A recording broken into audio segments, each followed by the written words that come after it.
TN Maharashtra news channel. सोलापुरात नगरसेविका श्रीदेवीताई फुलारे यांच्या मार्गदर्शनाखाली बेघरांसाठी विशेष शोध मोहीम राबवण्यात आली. या मोहिमेत 20 बेघर व्यक्तींना आपुलकी बेघर निवारा केंद्रात आश्रय देण्यात आला. सोलापूर महानगरपालिका आपुलकी बेघर निवारा केंद्र, जय भारत माते सेवाभिवृद्धी संस्था आणि सोलापूर शहर पोलीस प्रशासन यांच्या संयुक्त विद्यमाने शहरातील विविध भागात ही मोहीम पार पडली. यावेळी नगरसेविका श्रीदेवीताई फुलारे यांनी नागरिकांना आणि युवकांना मोलाचा संदेश देत आई वडिलांना रस्त्यावर सोडू नका, त्यांच्यावर भीक मागण्याची वेळ येऊ देऊ नका, त्यांचा सन्मान करा, त्यांची काळजी घ्या असे भावनिक आवाहन केले. बेघर आणि निराधार नागरिकांसाठी राबविण्यात आलेल्या उपक्रमासह त्यांनी दिलेल्या सामाजिक संदेशाचेही सर्वत्र कौतुक होत आहे.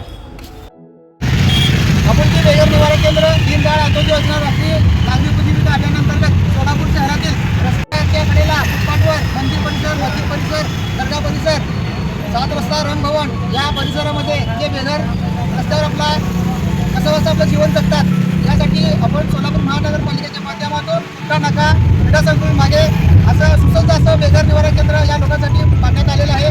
तरी आम्ही आज या प्रभागाच्या नगरसेविका श्रीदेवीताई फुलारे यांच्या माध्यमातून आपण आज या ठिकाणी मोहीम घेत आहोत. या मोहिमेमध्ये एकूण 20 ते 25 आज लाभार्थी आपल्याला आढळलेले आहेत. त्यांना आता सिव्हिल हॉस्पिटलला घेऊन जाऊन यांची MLC करून त्यांना औषधोपचार वगैरे करून आपण बेघर निवारा केंद्रामध्ये आपण फुलारी मॅडमच्या माध्यमातून आज यांच्या साक्षीने आपण हे मोहीम अतिशय असं आपल्या DNLMचे सर्व UCD विभाग, समाज विकास विभागाचे सर्व अधिकारी कर्मचारी या मोहिमेमध्ये तसेच फुलारी मॅडम यांनी असं डॅशिंग असं या बेघरांना दम देऊन अतिशय असं चांगलं सुस्त असं आज मोहीम अतिशय चांगल्या पद्धतीची झाली.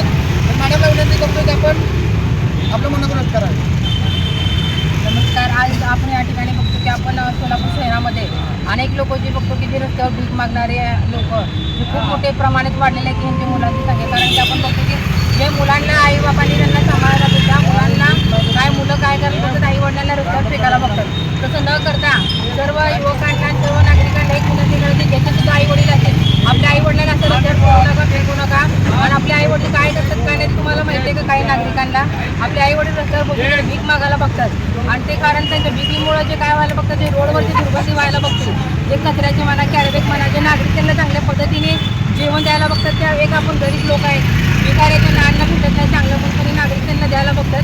तसं न करता आपण तुम्ही चांगल्या पद्धतीने द्यायला बघता पण ते लोक त्यांना चांगल्या व्यवस्थित खाणं करणं करता ते रस्त्यावर सगळं फेकायला बघतात. आणि आजूबाजूला आपण बघतो की एवढं चांगलं पवित्र सिद्धेश्वर महाराजांचं मंदिर असतं ते बाजूला मस्जिद असले असते आणि आजूबाजूला होम मैदान एवढं मोठं परिसर असते आणि आपलं स्मार्ट सोलापूर मन असलेलं त्यांनी बाजूलाच आपली महानगरपालिका आहे.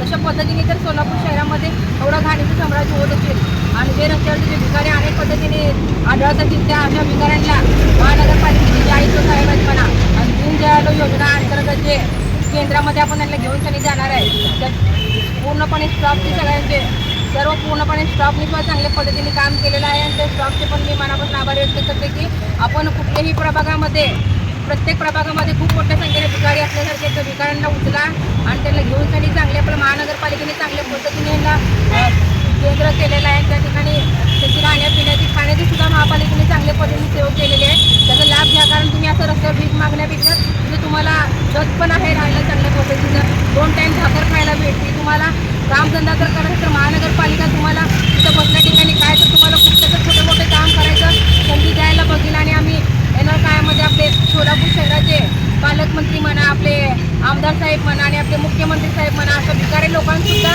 योजना असल्यासारख्या आणि त्या लोकांना सुद्धा आपण न्याय देण्याचा प्रयत्न करूया. आणि आज एक नगरसेविका म्हणून आणि एक नागरिक म्हणून जे मला आढळून आलं की लोक जे रस्त्यावर भीक मागतात त्यांचं चांगलं भविष्याचा आम्ही विचार करून ह्यांना घेऊन त्यांनी चाललेला आणि ह्यांना कुठं मारहाण काही होणार नाही आहे. त्यांना चांगल्या पद्धतीने महानगरपालिका चांगल्या पद्धतीने सोय करणार, हॉस्पिटल इलाज वगैरे करणार आणि आपल्या महानगरपालिकेची पूर्ण जे मी खूप आभार मानत बघते की आपण ह्यांना सोडू नका. यांचं पूर्णपणे चांगल्या पद्धतीने देखभाल करा, जेवण द्या, 2 टायमाचं करा आणि जर कुठेही भिकारी न दिसता कामा नये. ह्याच्या पुढे रस्त्यावर भिकारी दिसले तर महानगरपालिकेच्या अधिकाऱ्यावर कारवाई केली जाईल. आणि आज या ठिकाणी आपण सर्वांनी मिळून एक 25-30 अधिकारी आम्ही उचललेले आहेत आणि नागरिकांना आवाहन करायचं की आपण रस्त्यावर जेवण देण्यापेक्षा की जिथं आश्रम आहे त्या भागामध्ये द्या जेवण त्यांचे निवास केंद्र आहे महानगरपालिका